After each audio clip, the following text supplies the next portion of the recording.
Aujourd'hui, je vous parle de Lucenay barbu, qui est un lichen qu'on trouve ici au Québec.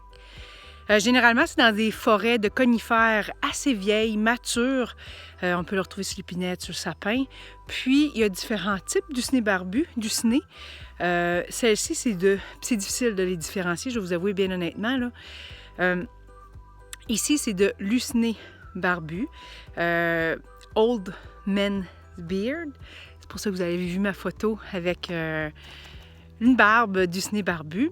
La manière, souvent, est associée avec Lucenay barbu, une autre sorte de lichen à ne pas confondre, bien entendu. C'est vraiment Lucenay barbu que vous devez collecter. Je vais vous montrer comment faire dans 2 secondes. Une manière très facile de faire la différenciation entre l'autre lichen et Lucenay barbu, c'est que vous avez, c'est comme des petits filaments. Vous allez voir ici, lorsque vous tirez, ça s'étire. Puis il y a un toute petite tige blanche à l'intérieur, contrairement à l'autre que lorsque vous tirez dessus, va se fractionner rapidement. Donc, le Lucenay barbu, on la récolte idéalement à l'hiver. C'est plus facile vu qu'elle se retrouve dans les arbres.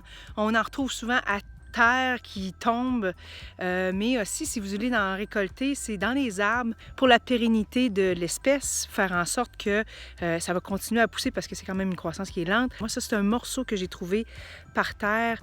Donc, cette petite tige-là, on dirait un petit arbuste qui pousse sur les branches, mais récolter vraiment là, le 2/3 de la plante pour laisser en place cette partie-là un peu plus ligneuse qui va continuer à pousser les années subséquentes.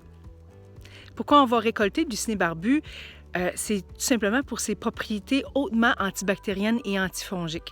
Ça va traiter des mycoses des orteils, tout ce qui a lien avec, par exemple, les candidats albicans, les cystites, va aider un peu comme des poumons.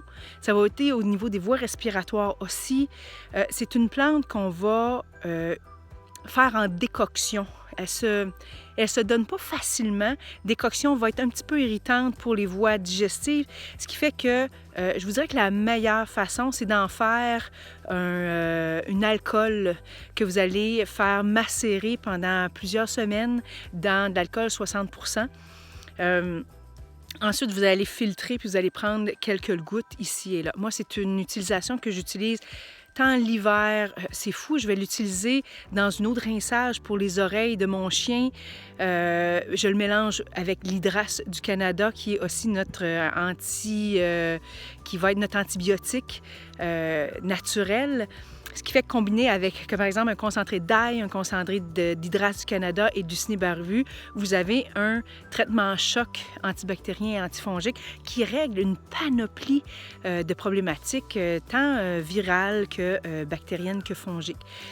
C'est une plante qu'on a ici au Québec. Donc, récoltez seulement ce que vous avez besoin. C'est une des pratiques écologiques à avoir lorsqu'on fait de l'herboristerie, lorsqu'on parle écologie de l'environnement. Aussi, qu'est-ce que je fais souvent, c'est que lorsque je marche en forêt puis que je découvre un petit morceau comme ça, sentez, ça a une odeur particulière, ça a une odeur propre à Lucenay barbu, mais aussi, vous pouvez la mâchouiller, j'en prends, je la déguste, je la savoure, je la découvre en faisant un essai gustatif pour voir qu'est-ce que ça peut aussi créer. Puis je suis convaincue qu'il y a plein de bienfaits à cause des acides gastriques qu'on a à l'intérieur. Lucenay se donne pas facilement, mais elle gagne vraiment à être connue et à avoir dans votre pharmacopée. Fait que bonne découverte avec Lucenay.